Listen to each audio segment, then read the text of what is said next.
사랑받기 원합니다. 아니, 사랑을 받아야만 합니다. 태어나면서부터 부모의 사랑을 받고 자랍니다. 안타깝게도 부모의 사랑을 받지 못한 사람들을 간혹 보게 됩니다.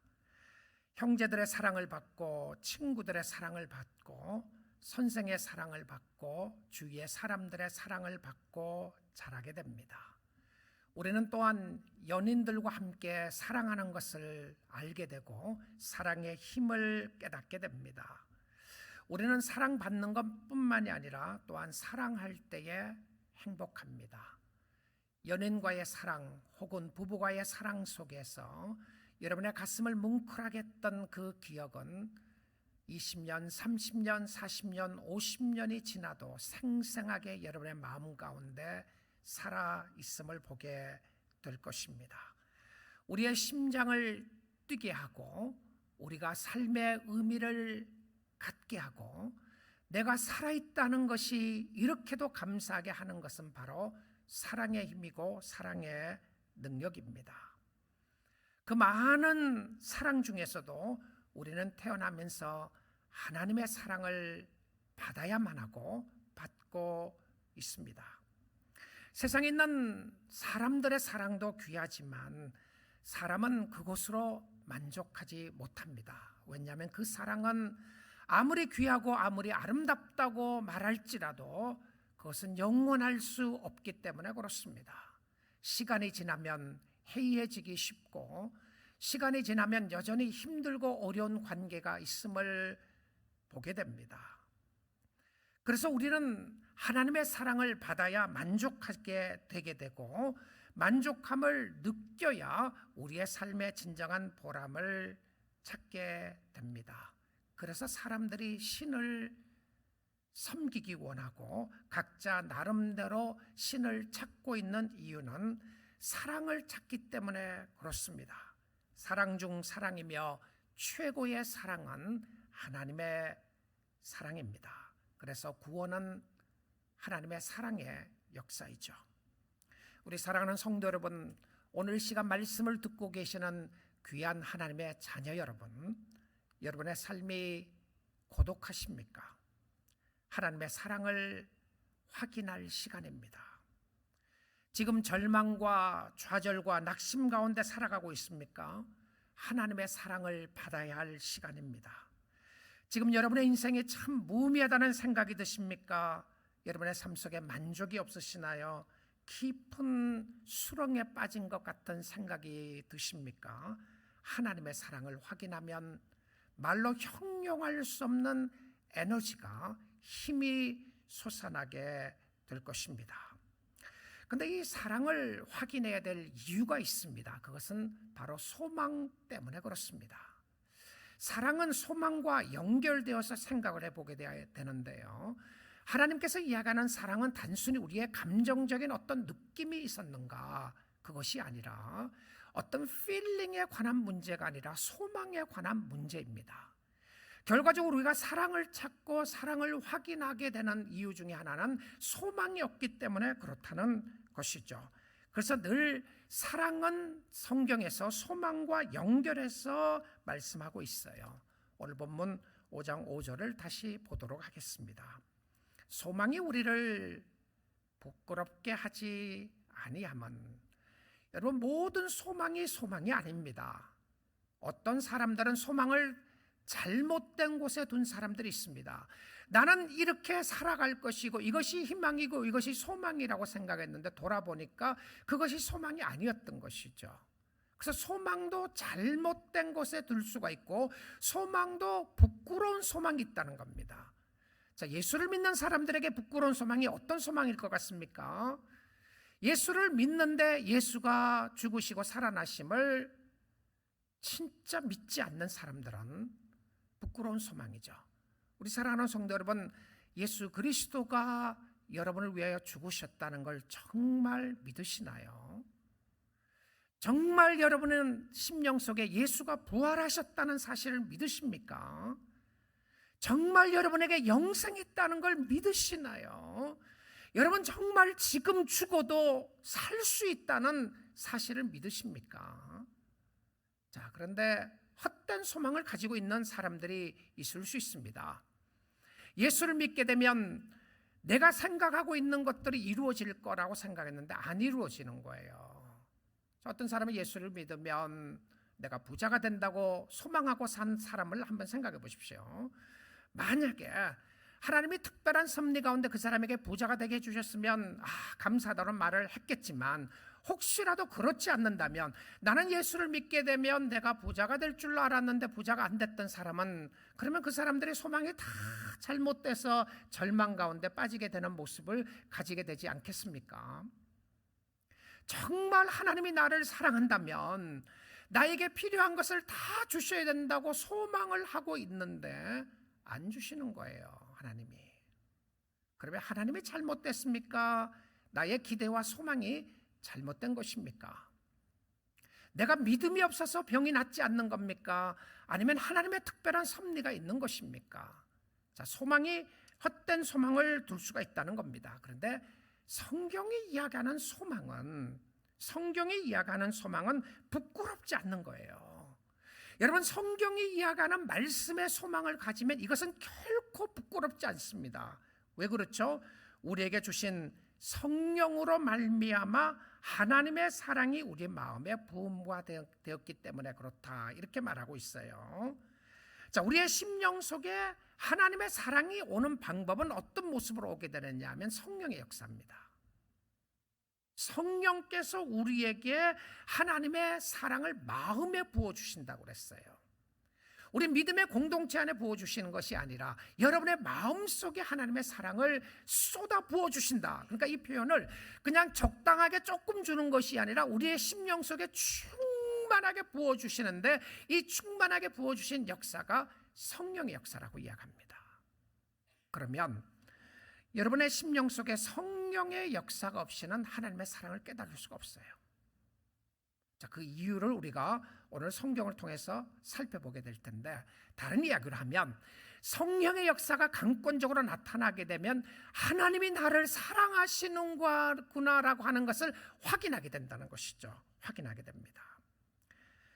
근데 복음주의 역사 속에 가장 영향력을 미치고 또 전 세계를 다니면서 복음을 전한 사람 중 한 사람을 뽑으라고 한다면 많은 사람들이 주저함 없이 빌리 그레이엄 목사님을 뽑을 것이라고 생각을 합니다. 빌리 그레이엄 목사님이 전 세계를 다 돌아다니면서 많은 사람들에게, 부자들에게, 가난한 사람들에게, 각종 사람들에게 복음을 전하면서 이 세상 사람들을 요약할 수 있는 단어 한 단어가 있다면 어떤 단어이겠는가, 이렇게 이야기했습니다. I would sum up in a one word. 한 단어는 hopeless, 이렇게 이야기했어요. 세상에 사는 사람들의 모든 사람을 총체적으로 통틀어서 내가 한마디로 이야기를 한다면 그 한마디는 소망이 없다. 이 표현으로, 이 말로 내가 요약할 수 있다라고 이야기를 했습니다. 많은 사람들이 소망이 없어요. 아니, 소망이 있는데 잘못된 곳에, 헛된 곳에 소망을 두고 사는 사람들이 많이 있음을 보게 됩니다. 거기에 소망이 있을 줄 알았어요. 이렇게 살면 내가 잘 사는 것이라고 생각을 했습니다. 근데 실망과 절망 가운데 살아나가는 모습을 바라보게 되는데, 소망이 부끄럽지 않는 것은, 부끄럽지 않는 소망은 하나님의 사랑을 확인하는 길밖에 없습니다. 하나님이 여전히 나를 사랑하시는가? Does God still love me? 하나님이 여전히 나를 사랑하시는가? 놀랍게도 소망이 없어지면 미래에 대한 두려움이 생기게 되죠.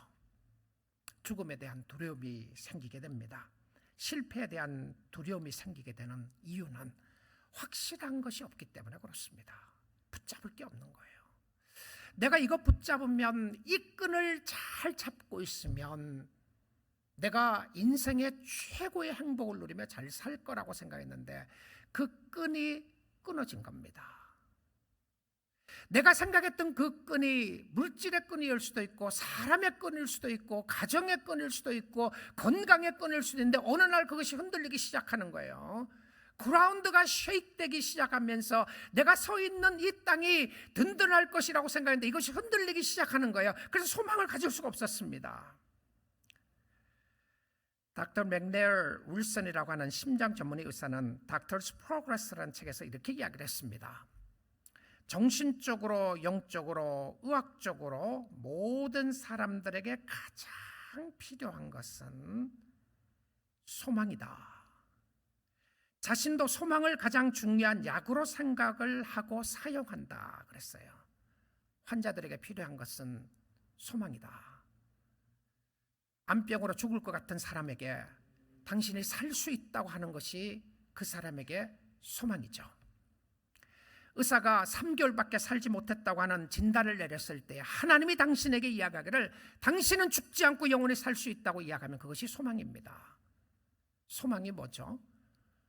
우리가 할 수 있는 일들을 확인케 하는 것이 소망이죠.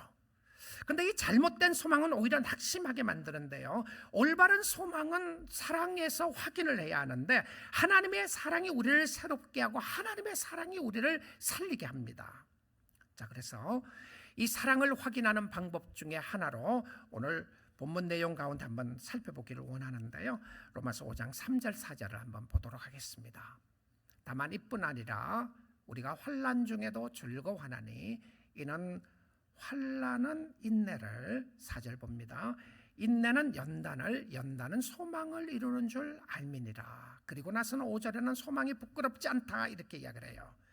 자, 여러분 여기에 보시게 되면 이 소망과 사랑을 연결고리로 연결시킵니다. 묶어놔요. 묶어놓고는 뭐라고 또 이야기를 하냐면 환난과 인내를 소망으로 묶어놓습니다. 소망은 환난과 인내를 이야기를 하면서 그래서 환난, 인내, 연단, 소망, 사랑 이렇게 묶어놨어요. 줄로 묶어놓은 것처럼 묶어놓으면서 이 모든 것에서 마지막으로 가장 중요하게 확인되어야 할 것이 하나님의 사랑입니다.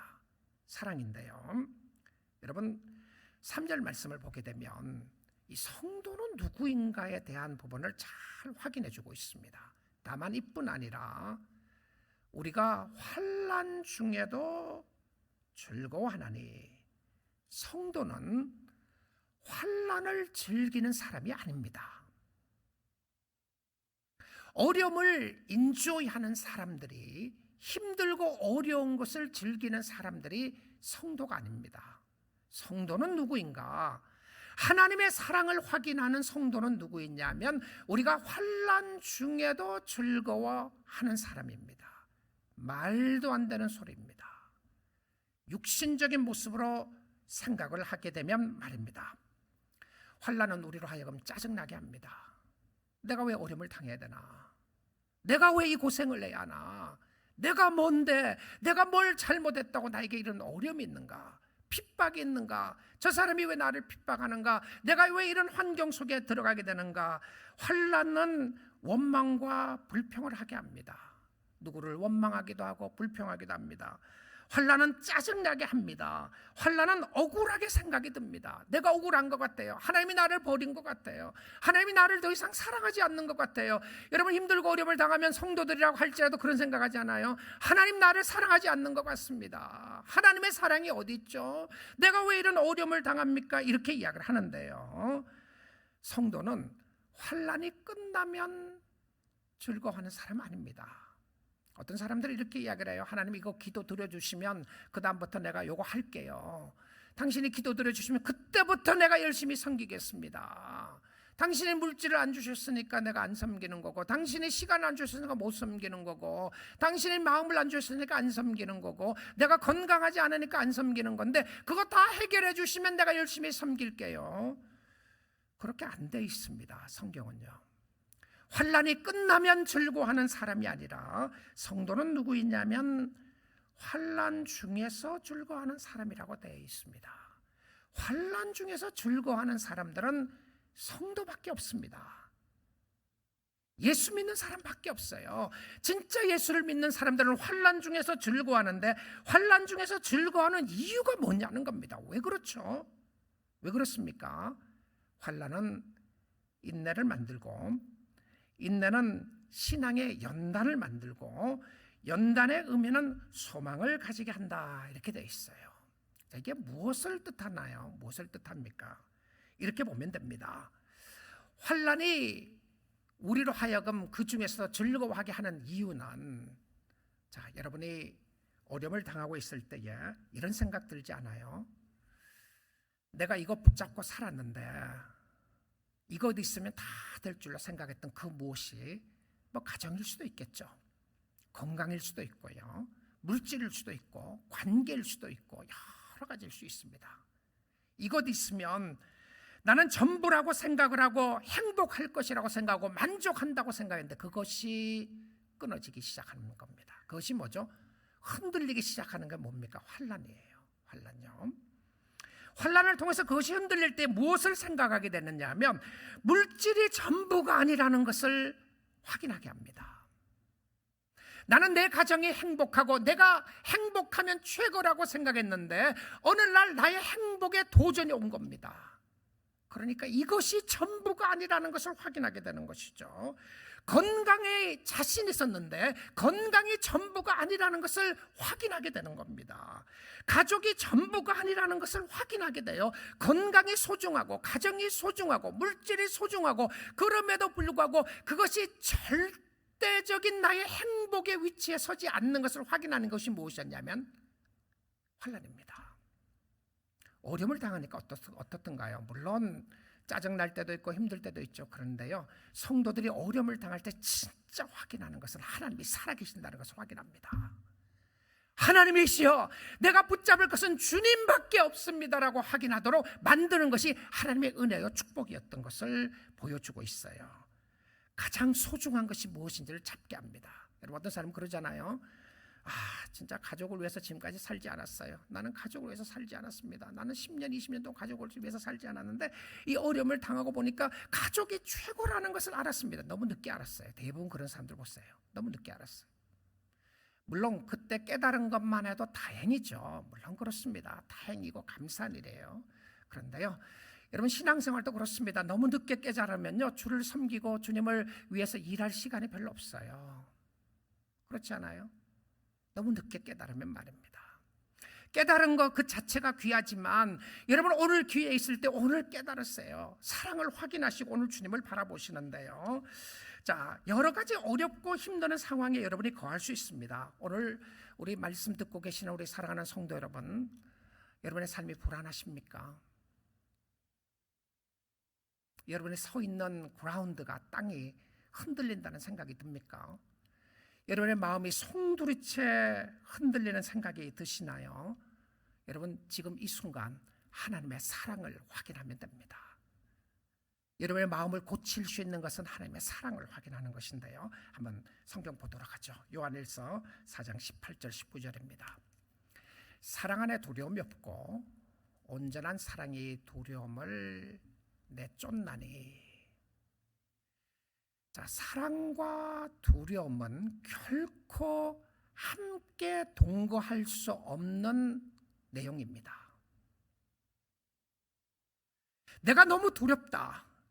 미래에 대해서 너무 두렵고 실패할까 너무 두렵고 내 인생이 너무 두렵고 앞으로 어떻게 살까 두렵고 세상 사람들이 나를 인정해주지 않을까 두렵고 여러 가지 두려움 가운데 살아나가고 있다. 자, 두려움은 우리의 마음이 엄습해 올 때의 두려움이라는 것이요, 우리가 극복하기 쉽지 않아요. 그렇죠? 두려움의 마음이 우리의 마음속에 확 들어오고 사로잡히게 되면 발버둥 치는 모습을 보게 됩니다. 너무너무 무서운 거죠. 너무 불안한 거죠. 두려움의 마음은 우리를 불안하게 합니다. 우리로 하여금 절망하게 해요. 우리로 하여금 살고 싶지 않는 마음을 가지게 합니다. 근데 이 두려움이 확 엄습해 오는 거예요. 자, 그런데 두려움이 엄습해 오는 것은 두려움 속에 무엇이 있냐면 파워가 있어요. 두려움에 하는 힘이 있단 말입니다. 근데 그 두려움의 힘을 많은 경우에 세상 사람들이 그것을 극복하기가 어렵습니다. 내 힘으로 안 되는 걸 아는 거죠. 누가 두려워하고 싶어서 두려워합니까? 안 그래요? 두려워하고 싶은 사람 누가 있습니까? 그런데 두려움이 엄습해서 내 감정을 건드리기 시작하고 내 심정을 건드리기 시작하고 나로 하여금 삶 속에 여러 가지 힘들고 어려운 부분을 주게 한단 말입니다. 너무 두려움을 엄습해 오도록 하는 거죠. 근데 여기에 파워가 있습니다. 근데 그 파워는 내 스스로 해결하기가 너무 힘들어요. 여러분, 우리가 살아가면서 이런 경험들 다 하지 않습니까? 갑자기 몰아닥치는 두려움과 어려움이 있는 부분들을 말입니다. 그런데 여러분, 두려움하고 사랑하고 싸우면 누가 이기는지 압니까? 누가 이겨요? 누가 쫓아낼 수 있어요? 누가 더 셉니까? 두려움이 더 세나요? 사랑이 더 셉니까? 오늘 그 말씀을 보니까 사랑이 두려움을 내쫓나니 그렇게 되어 있습니다. 자, 그러면 여러분의 심령 속에 두려움이 엄습해오고 여러 가지 힘들고 어려웠을 때에 여러분이 반드시 확인해야 될 것은 하나님의 사랑입니다. 사람들의 사랑, 내가 누구 때문에 두려웠어요. 누구 때문에 두려웠는데 그 사람이 나를 사랑한다는 것을 확인하는 순간 내 두려움은 싹 없어집니다. 그렇죠? 그 사람이 나에게 해를 끼칠 것이라고 생각해서 너무 두려웠는데 그 사람이 나를 해를 끼칠 사람이 아니라 나를 사랑한다는 이야기를 듣는 순간에 나는 모든 것이 정말 얼음이 녹듯이 싹 녹아지는 것을 확인하게 되는 것이죠.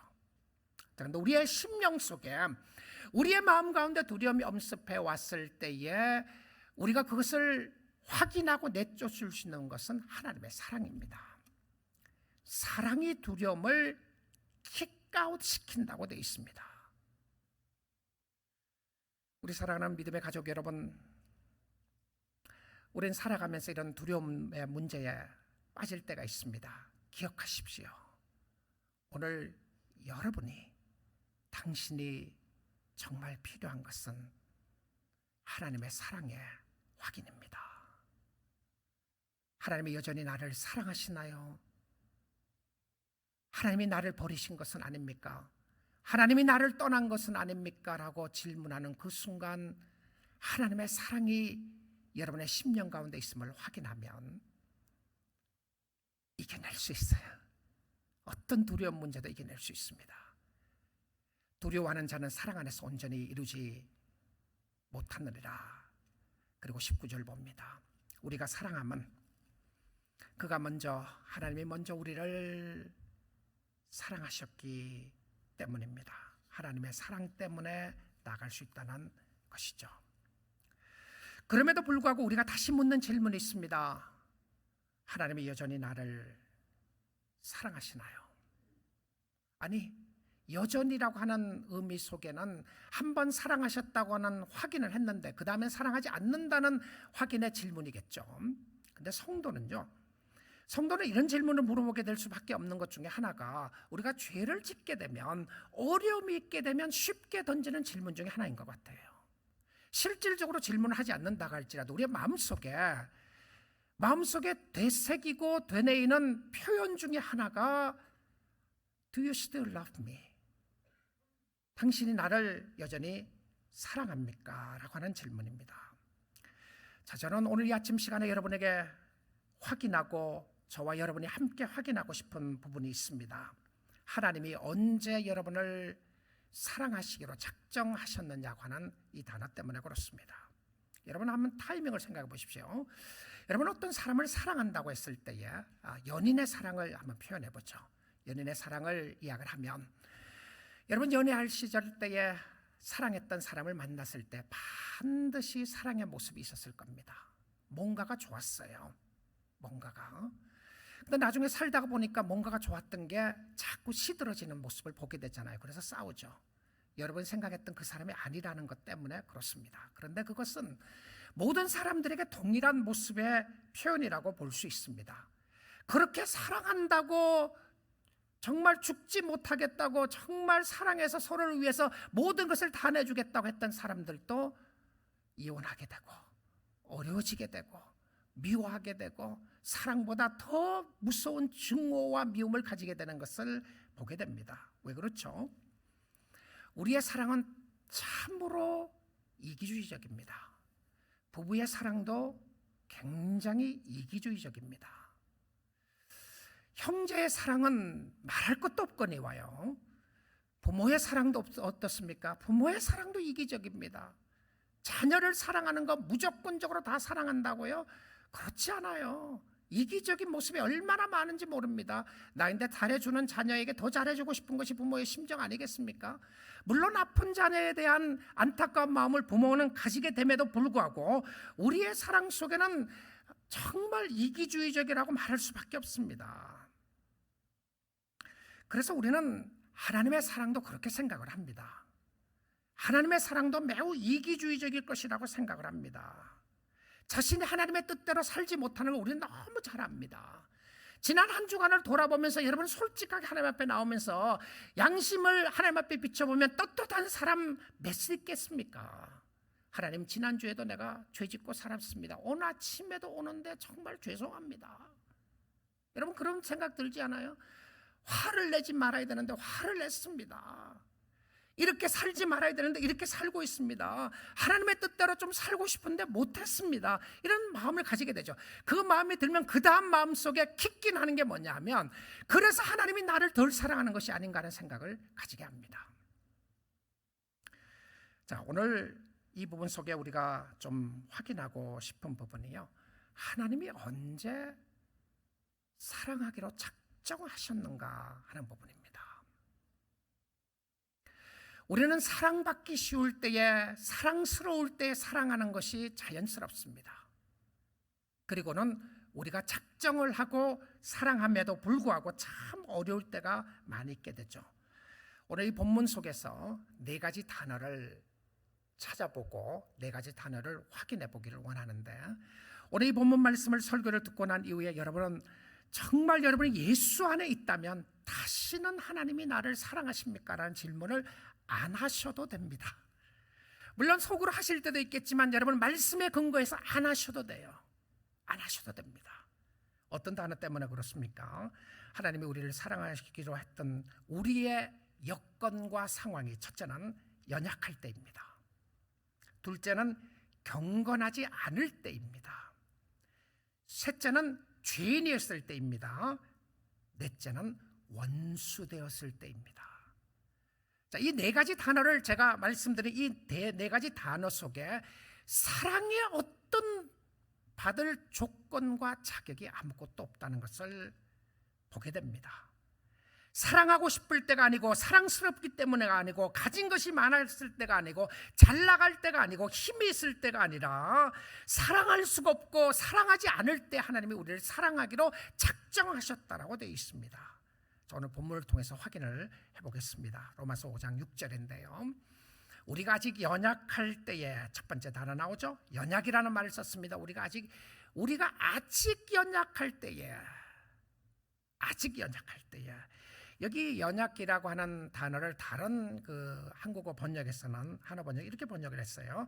절망에 빠져 있을 때에, 내가 소망을 가지고 하나님을 믿겠습니다, 믿음을 가지고 하나님을 믿겠습니다, 그때부터 하나님이 나를 사랑한 게 아닙니다.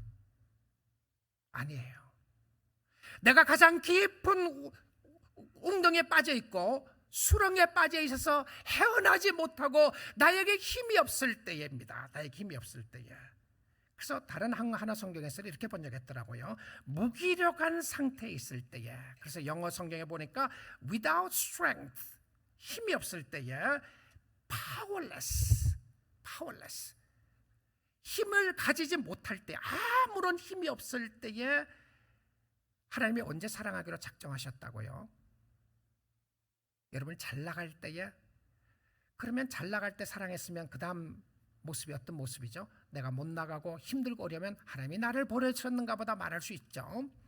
근데 하나님이 여러분이 연약할 때 사랑했으면 연약할 때 더 하나님의 사랑을 확인할 수 있지 않아요? 여러분 정말 하나님의 사랑을 확인할 때가 여러분이 약할 때입니다. 파워레스 할 때에. 그때 하나님의 강함을 확인하게 되는 것이죠. 자, 6절의 두 번째 단어를 확인해 볼 수 있게 되는데요. 6절의 말씀에 보게 되면 경건하지 않을 때, 그리스도께서 경건하지 않는 자를 위하여 죽으셨도다. 여기 경건하지 않다고 하는 표현은 거룩하지 않을 때입니다. ungodly라고 되어 있어요. ungodly. 여러분 이 godly, ungodly, 경건과 부정에 대한 의미는 구약 성경에서 매우 중요하게 다룹니다. 하나님의 백성들은 거룩한 백성이고 이방인들은 거룩하지 않는 백성들이었습니다. 하나님의 백성들은 거룩한 백성들이기 때문에 거룩한 음식을 먹어야 했고, 그래서 어떤 음식을 먹지 말라고 이야기하는 것이 레위기의 모습이었어요. 그런데 그리스도께서 언제 죽으셨다고요? 경건하지 않는 자를 위해서 죽으셨도다, 이렇게 되어 있습니다. 자, 그 다음에 세 번째입니다. 로마서 5장 8절인데요. 우리가 아직 죄인 되었을 때에 그리스도께서 우리를 위하여 죽으심으로. 여러분, 여러분이 하나님을 믿기로 작정한 때가 먼저입니까? 하나님의 사랑이 먼저입니까? 하나님의 사랑이 먼저입니다. 내가 예수를 믿겠다고 작정하는 그 순간부터 시작해서 하나님이 사랑하기로 작정한 것이 아니었습니다. 하나님은 우리가 죄인 되었을 때, 아직 죄인으로 있을 때에입니다. 놀랍죠? 놀랍습니다. 여러분, 어저께 죄를 짓고 그럼에도 불구하고 오늘 예배에 오셨다고 할지라도 여러분은 하나님이 여전히 나를 사랑하십니까? 라는 질문을 안 하셔도 됩니다. 하나님이 그 모습 그대로 아시고 그때 사랑하기로 작정하셨습니다. 세상에 이런 사랑 없습니다. 세상에 이런 사랑 없어요. 부모의 사랑이 대단하고 연인의 사랑이 대단하다고 할지라도 이런 사랑 없어요. 마지막에 보겠습니다. 네 번째인데요. 네 번째는 5장 10절입니다. 오늘 본문 5장 10절에 보게 되면 또 우리가 바울을 포함해서 우리가 성도들입니다. 우리가 원수 되었을 때에 그의 아들의 죽으심으로 말미암아 하나님과 화목하게 되었은즉. 언제요? 우리가 원수 되었을 때에. 여러분, 이 단어를 보게 되면 이 단어의 그 강조점이 더 강렬해지는 것을 보게 되죠. 굉장히 강렬하게 설명하는 것을 보게 됩니다. 연약할 때로 시작했다가 경건치 않는 자로 갔다가 죄인으로 갔다가 마지막에 강력한 표현은 무엇이냐면 원수입니다. 누구의 원수? 하나님의 원수로 있을 때에. 원수는 죽여야 하는 거죠. 그렇죠? 원수는 갚아야 하는 겁니다. 원수를 왜 사랑해요? 우리가 하나님 앞에 원수로 있을 때였습니다. 하나님을 싫어한 것뿐만이 아니었고 내 마음대로 그냥 살았던 것이 아니라 하나님이 없다고 그랬어요. 하나님 앞에 삿대질을 한 겁니다. 하나님 앞에 직접적으로 삿대질을 하지 않았다고 할지라도 여러분이 죄를 지음으로 말미암아 하나님의 진노를 끓게 했습니다. 하나님을 화나게 만들었어요. 여러분의 죄가 하나님을 화나게 만드신 거 아시나요? 그런데 그럼에도 불구하고 하나님이 우리를 사랑하시기로 작정했던 때는 우리가 원수로 있을 때 사랑하기로 작정하셨습니다. 이것은 머리로 이해할 수 없는 사랑입니다. 성령의 역사로 깨달아지는 사랑이지 이거는 말로 표현될 수 있는 사랑이 아니에요. 우리 사랑하는 성도 여러분, 하나님이 당신을 사랑하셨다라고 이야기를 할 때에, 하나님이 나를 사랑한다고 이야기했을 때에 나의 위치가 어떤 위치에 있었는가를 한번 보시고 그 하나님 앞에 다시 나아갈 수 있기를 원합니다. 여러분이 아무런 쓸모가 없을 때에 사랑하시고 하나님이 간섭하시고 개입하시고 하나님의 사랑을 성령의 역사로 확인해 주시면서 하나님이 여러분의 심령 속에 강권적인 은혜로 부어주신 것을 보게 됩니다. 그런데 이 하나님이 우리에게 찾아오시고 사랑을 확인시켜 주신 것은요, 기적인데요. 기적입니다. 그래서 하나님이 여러분의 심령 속에 간섭하시는 것을 은혜로 여기셔야 합니다. 은혜의 역사인데요.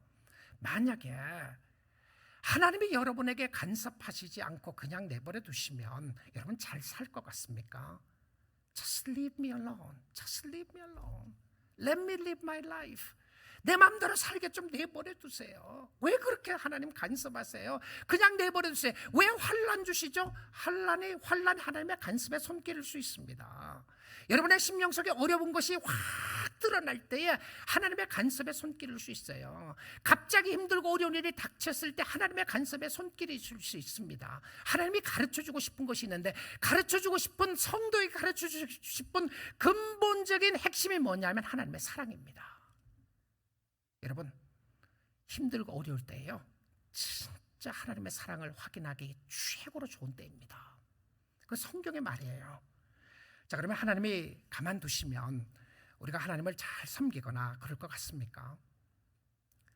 하나님이 개입하지 않고, 하나님이 간섭하지 않고 가만 놔두면 여러분이 잘 섬길 것 같아요. 자, 한번 성경을 보고 확인해 보겠습니다. 로마서 1장인데요 28절 보겠습니다. 또한 그들이 마음에 하나님 두기를 싫어하며, 자, 여러분, 마음에 하나님 두기 싫어하면 안 돼요. 하나님의 백성들은 하나님의 마음 두기 싫어하면 안 됩니다. 마음속에 하나님 꼭 모시고 사셔야 돼요. 하나님은 어떠한 일이 있다고 할지라도 하나님 떠나시면 나는 끝입니다, 이렇게 고백하셔야 됩니다. 내가 하나님을 마음에 두고 살게 해주세요. 우상이 내 마음에 자리 잡는 것이 아니라, 세상의 그 무엇이, 그 어떤 것이 내 마음을 앗아가는 것이 아니라 하나님 중심에 두고 살게 해주세요. 사람이 하나님 두기를 싫어합니다. 하나님 두기를 싫어하니까 어떤 사람들에게 하나님이 이렇게 했어요. 하나님께서 그들을 그 상실한 마음대로 내버려 두셨습니다. 내버려 두셨어요. 오늘 이 시간에 이 자리에 오신 분들은 하나님이 내버려 두지 않고 간섭하셔서 이곳으로 인도하신 거예요. 믿습니까? 하나님이 인도하신 겁니다. 말씀을 듣게 하시고 예배를 하게 하시고, 여러분의 삶 속에 힘들고 어려운 환난 가운데서도 하나님을 찬양하게 하신 게, 이게 기적입니다. 자, 근데 하나님의 상실한 마음을 내버려 두시니까 합당하지 못한 일을 하게 합니다. 그러니까 선한 일을 못하게 되죠. 하나님 떠나면요, 선한 일을 못해요. 내버려 두시면 잘 살 것 같은가요? 잘 사는 가운데 어떤 모습이 있는지 한번 확인해 보죠. 29절입니다. 곧 모든 불의, 추악, 탐욕, 악의가 가득한 자요, 시기, 살인, 분쟁, 사기, 악독이 가득한 자요, 수군수군하는 자요. 자, 여기까지 리스트만 봐도 어떻습니까? 와, 지긋지긋하지 않습니까? 이런 더럽고 추한 죄악된 모습이 하나님을 마음에 두기 싫어하면서부터 우리의 심령 속에 있는 겁니다. 나타나기 시작하는 거예요. 자, 30절 봅니다. 비방하는 자요, 하나님께서 미워하시는 자요, 능욕하는 자요, 교만한 자요, 자랑하는 자요, 악을 도모하는 자요, 부모를 거역하는 자요. 31절입니다. 우매한 자요, 배약하는 자요, 무정한 자요, 무자비한 자라. 세상의 모습 속에 우리는 많이 보게 됩니다. 뉴스 들으면서 너무 놀라시나요? 그런 모습이 하나님을 두기 싫어하는 우리의 마음 가운데도 있을 수 있다는 것을 확인하게 되는 거죠. 32절에 봅니다. 그들이 이 같은 일을 행하는 자는 사형에 해당한다고 하나님께서 정하심을 알고도, 여러분, 사람이 압니다. 특별히 예수 믿는다고 고백하는 사람은 더 알아요. 교회 다니는 사람들은 더 잘 압니다. 더 잘 아는 게 뭐냐면 이렇게 살면 안 된다는 것 알아요. 안 된다는 걸 압니다. 그런데 아는데 행할 능력이 없어요. 선을 행할 능력이 없다는 이 표현입니다. 그런데 자, 하나님께서 그렇게 하면 안 된다는 것을 알고 자기만 행할 뿐 아니라 그런 일을 행하는 자들을 옳다느니라. 여러분, 죄는요, 물귀신 작전하듯이 덤벼옵니다. 사람이 결코요, 자기 혼자 죄 짓지 않아요. 죄 짓는 사람은 옆 사람들 끌어들여서 함께 죄를 짓게 합니다. 공동체가 파멸되는 모습 속에서 보게 되면 그 사람 한 사람 죄 때문에가 아니에요. 그 사람 죄 때문에 다른 사람들을 함께 물들게 하는 것을 보게 됩니다. 자기만 행할 뿐 아니라 그 다음에 알았어요. 무엇을 알았습니까? 이건 잘못됐다는 것을 알았는데 자기도 행하니까 어떻게 합니까? 자기의 죄를 정당하는 방법이 뭐죠? 이거 해도 괜찮다고 이야기하는 겁니다. 그러니까 다른 사람들이 행하는 일을 That's okay, 이것이 옳다고 그렇게 이야기를 합니다. 여러분, 범죄하는 모습 가운데 보게 되면 그 죄가 하나님 앞에 잘못된 것을 아는 사람들은 그럼에도 불구하고 이겨내지 못하는 사람들은 다른 사람이 하는 것도 괜찮다고 이렇게 이야기해 줍니다. 죄를 격려해 줍니다. 여러분, 죄를 격려한다, 참 무서운 모습이죠. 근데 하나님을 마음에 두기 싫어하면 그런 역사가 나타나는데 결과적으로 멸망의 길로 갈 수밖에 없는 역사인데, 오늘 여러분에게 하나님이 찾아오셨습니다. 그리고 간섭하셨어요. 하나님, 내 마음대로 살지 않고 하나님이 개입해 주시고 간섭해 주시기를 원합니다. 이런 기도 귀한 기도입니다. 복된 기도예요. 자, 그런데 어떻게 하면 이런 사랑을 받을 수 있죠? 세상에 없는 사랑을 어떻게 받고 어떻게 확인할 수 있습니까? 어떻게 이 사랑을 받을 수 있습니까? 우리가 죄인이었고 원수가 되었던 사람을 말입니다. 저와 여러분이 어떻게 이 사랑을 받게 되었습니까? 안에 또 받을 수가 있게 됩니까? 로마서 5장 9절을 보겠습니다. 그러면 이제 우리가 그의 피로 말미암아 의롭다 하심을 받았으니 더욱 그로 말미암아 진노하심에서 구원을 받을 것이니, 그의 피로 말미암아. 우리가 하나님의 사랑을 받는 궁극적인 기초가 무엇이었냐면 예수 그리스도의 보혈이었습니다. 보혈이 우리를 정결하게 했고, 예수의 보혈이 우리를 살리게 했고, 예수의 보혈이 우리를 의롭게 인쳐주시는 역사가 있었습니다. 우리를 의롭게 해주시는 유일한 길은 예수의 보혈밖에 없었습니다. 그 피가 있기에 재앙을 넘어가게 되었던 것이죠. 이스라엘 백성들의 유월절 모습을 상상해 보게 됩니다. 유월절의 재앙을 넘어가게 됐던 근본적인 이유는 그 사람이 얼마나 잘난 사람이었냐가 아니었습니다. 어린 양의 보혈의 피를 보고 재앙을 넘어가게 했습니다. 진노에서 구원받을 수 있는 유일한 길은 예수밖에 없습니다. 하나님의 사랑의 최고의 표시는요, 여러분, 하나님의 사랑을 확인한다고 할 때에 어느 날 갑자기 내가 마음속에 감정적으로 하나님의 사랑이 있는 것 같다고 해서 확인하지 마세요.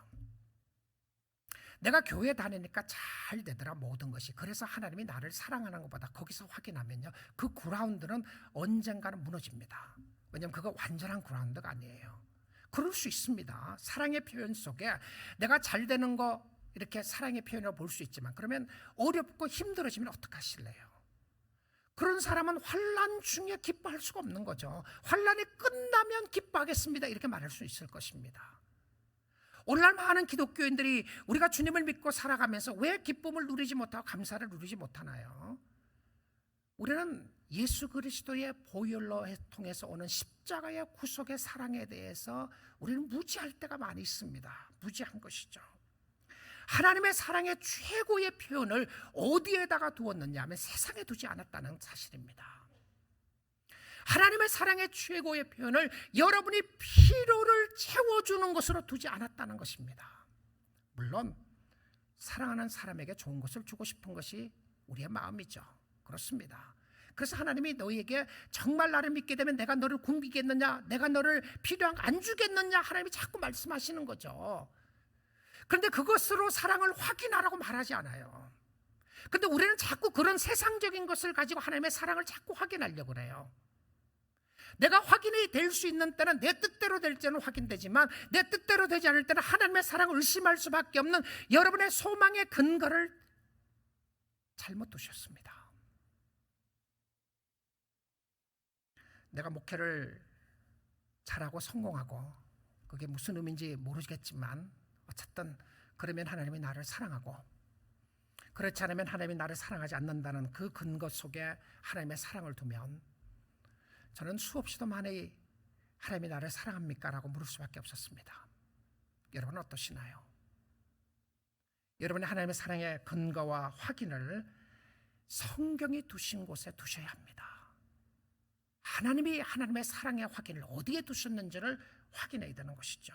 로마서 5장 8절 다시 보겠습니다. 우리가 아직 죄인 됐을 때 그리스도께서 우리를 위하여 죽으심으로 하나님께서 우리에 대한 자기의 사랑을 확정하셨느니라.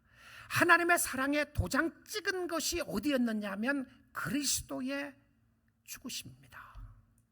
그러니까 예수 그리스도의 죽으심과 부활을 믿지 않고 알지 못하면 하나님의 사랑을 알 수가 없다는 것이죠. 알 수가 없고 이해할 수가 없다는 것입니다. 하나님의 사랑의 최고의 표시는 십자가였습니다. 나를 위하여 죽으신 예수 그리스도의 사랑의 표시를 어디에다가 확인하게 했냐면 십자가에다가 확인하게 했는데, 아들을 주시기까지 사랑하신 이가,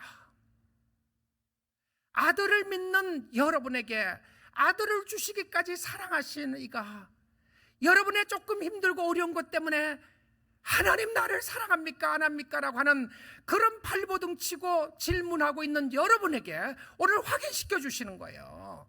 너 그것 때문에 내가 너를 사랑한 거 아니라고 말입니다. 너가 잘했기 때문에 내가 너를 사랑하는 거 아니고, 너가 못했기 때문에, 못하기 때문에 내가 너를 사랑하지 않는 것이 아니고, 나의 사랑의 근거를 처음부터 거기 두지 않았다. 실패하셨습니까? 일어날 수 있어요. 성공하셨습니까? 교만할 것 없습니다. 여러분 환난 가운데 힘들고 어려운 가운데 있나요? 하나님이 버리셨다고요? 말도 안 되는 소리 하지 마십시오.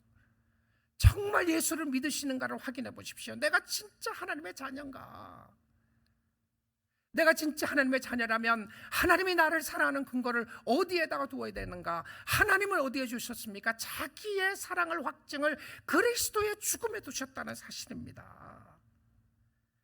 오늘도 여러분 사랑하시냐고요? 그렇죠, 사랑하십니다. 집사님,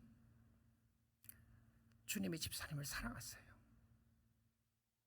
권사님, 오늘도 사랑하십니다. 장로님, 오늘도 사랑하세요. 왜냐고요? 하나님이 장로님 예수 안 믿을 때부터 사랑하기로 작정하셨단 말입니다.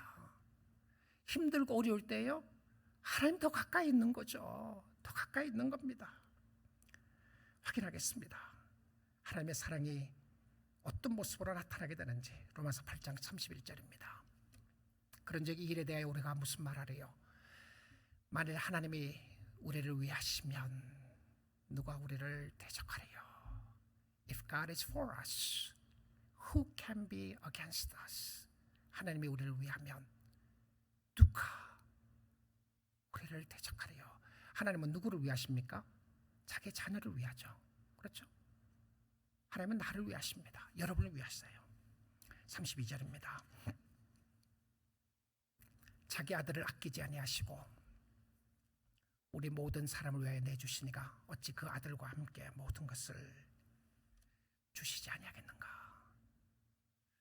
자기 아들을 아끼지 아니하시고 주시니가, 여기서 하나님의 사랑은 끝입니다. 여기서 확인하시고 여기서 완전히 여러분의 모든 것을 내려놓으셔야 됩니다. 하나님의 사랑의 최고의 표현은 여러분의 감정이나 환경이나 상황에 근거하지 않고, 하나님의 사랑의 최고의 표현은 자기 아들을 주시기까지, 이거 믿는 사람이 하나님의 사랑을 확인한 사람 아니겠습니까? 자기 아들을 주시기까지. 어떤 목사님이 이렇게 이야기했어요. 강도가 들어와서 돈을 내놓으라면 내줄 것이다. 그러나 강도가 들어와서 만일 아들의 손가락 하나를 내놓으라면 절대 내놓지 못할 것이다. 그렇죠. 여러분, 강도가 들어왔는데 여러분의 아들, 내가 손가락 하나 잘라가면, 아들의 손가락 하나 잘라가면 내가 당신 살려주겠다 그러면 아들 손가락 잘라가십시오 라고 말할 부모 있습니까? 없을 겁니다. 그렇죠. 그런데 아들을 주시기까지가 뭡니까? 십자가의 죽음입니다. 당신을 위해서, 여러분을 위해서, 오늘 말씀을 듣고 있는 바로 여러분을 위해서 예수를 주시니까 무엇을 주시지 않겠습니까? 여전히 그럼에도 불구하고 하나님이 나를 사랑합니까? 라고 말할 수가 있겠습니까? 하나님은 여러분을 아들을 주시기까지 사랑하셨다고 하는 예수 안에서 확인하면 여러분의 인생이 힘이 나고, 여러분의 인생에 소망이 솟고, 여러분의 인생에 세상의 어떤 것을 이길 수 있는 능력이 나타나게 되는 것은 그 사랑을 확인할 때였습니다. 그 사랑 말로 형용할 수 없는 하나님의 사랑 때문에 오늘 또 주님을 사랑하게 되고 주님 앞에 나가게 되고 주님을 섬기게 되는 것은, 오늘 또 환난 중에도 기뻐하고 즐거워하고 주님을 바라보게 되는 것은 나를 나되게 하신 분이 하나님이시고 이 세상에 있는 것이 전부가 아니라는 것을 확인하게 해주셔서 감사합니다. 너무나도 절망스럽고 낙심되는 상황 가운데 있으시나요? 인정하세요. 여러분, 그것 때문에 살려고 주신 것이 아닙니다. 그러기에 더 영원한 소망, 하나님 붙잡으시라고 주신 하나님의 은혜가 있다는 것을 말입니다. 로마서 8장 33절부터 39절 읽고 마치겠습니다. 누가 능히 하나님께서 택하신 자를 고발하리요? 누가 당신 보고 죄 있다고 말하겠느냐, 이겁니다. 고소인이 나타나야 되잖아요. 당신 안 돼. 당신은 죄인이야. 당신은 소망이 없어. 고소하는 사람이 있어야 되는데 누가 고소하겠냐는 거예요. 여러분 잘못했다고 제가 고소하겠습니까? 제가 잘못했다고 여러분이 하나님 앞에 고소하겠어요? 누가 고소하래요? 의롭다 하신 이는 하나님인데, 의롭다 하신 분은 하나님이신데 누가 정죄하겠느냐. 34절입니다. 누가 정죄하리요? 죽으실 뿐 아니라 다시 살아나신 이는 그리스도 예수시니 그는 하나님의 우편에 계신 자요 우리를 위하여 간구하는 자신이라. 35절요. 누가 우리를 그리스도의 사랑에서 끊으리요? 환난입니까? 공고입니까? 절망의 상태를 이야기하는 거죠. 핍박입니까? 굶주림인가요? 적신입니까? 위험입니까? 죽음입니까? 칼인가요? 36절입니다. 기록된 바 우리가 종일 주를 위하여 죽임을 당하게 되며 도살당할 양같이 여김을 받았나이다 함과 같으니라. 너무 힘들어요. 죽을 것 같은 어려움이 있습니다. 힘든 일이 있어요. 그런데 그것이 그리스도의 사랑에서 끊을 수 있겠느냐. 37절이에요. 그러나 이 모든 일에 우리를 사랑하신 이로 말미암아 우리가 간신히 이기는 이라가 아닙니다. 우리가 넉넉히 이기느니라. 할렐루야입니다. 그렇죠? 할렐루야. 여러분, 이길 수 있다는 것이죠. 소망입니다. 그렇죠? 도저히 헤어나올 것 없을 것 같은 절망적인 상황 속에서 왠지 모르게 하나님 주신 새 힘이 솟아나기 시작하는 거예요. 살고 싶은 욕망이 생기는 것이고, 할 수 있다는 소망이 생기는 것이고, 하게 된다는 이름의 역사가, 놀라운 역사가 일어나기 시작하는 겁니다. 우리가 하나님의 사랑으로 말미암아 겨우 이기는 것이 아니라 넉넉히 이기는 역사가, 하나님의 사랑을 확인하면 이기게 되는 역사가 있게 되는 줄 믿습니다. 38절입니다. 내가 확신하노니. 자, 이제 소망이죠. 이게 소망입니다. 내가 이제는 확신하노니 사망이나 생명이나 천사들이나 권세자들이나, 권세자들이 힘 있는 사람들 있죠. 현재 일이나 장래 일이나 능력이나 안 넘겨주실 거예요.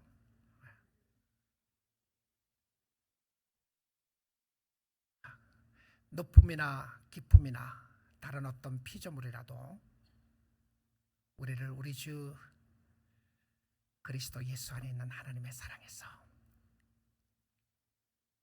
같이 읽겠습니다. 끊을 수 없으리라. 아멘. 끊을 수 없으리라. 이렇게 놀라운 사랑을 받은 저와 여러분입니다. 이 사랑 받지 못하신 분들, 예수 믿겠다고 고백하면 하나님의 사랑이 임하게 되는 겁니다. 의심하고 있는 사람이 있으면 다시 십자가에서 확인하시고, 여러분이 이렇게 사랑하시니까 여러분을 끝까지 손잡고 천상까지 인도하여 주실 것입니다.